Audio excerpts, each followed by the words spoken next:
এটা আমাদের গ্রামের রাস্তা।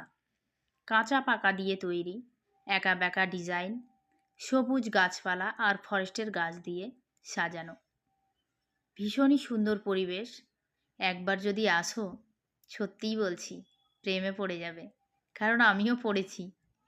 তো যখন আমি বরবাবুর সাথে বাইকে চেপে এই রাস্তাটায় বেরাই, তখন নিজেকে নায়িকা নায়িকা ফিল হয়। মনে হয় আমি কারিশ্মা কাপুর আর আমার বর গোবিন্দা। আসলে সেটা মনে মনেই। আমি একটা ভুসা ভরি আর আমার বর মহা খিলাড়ি।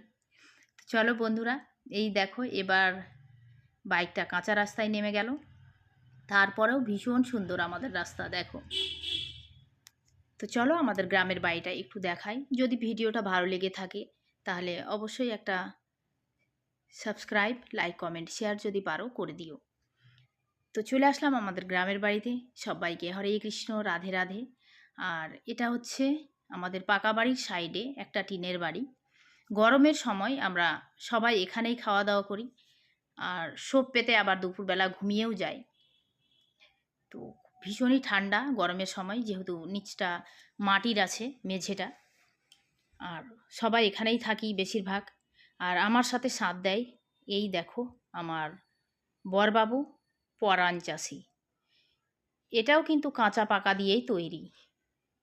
বিয়ের পর থেকে দেখছি চুল পাকা, তারপরে বিয়ের অর্ধেক বয়সে এসে দেখছি ও মা, আর রক্ষে নেই। রাধে রাধে, ভালো থেকো।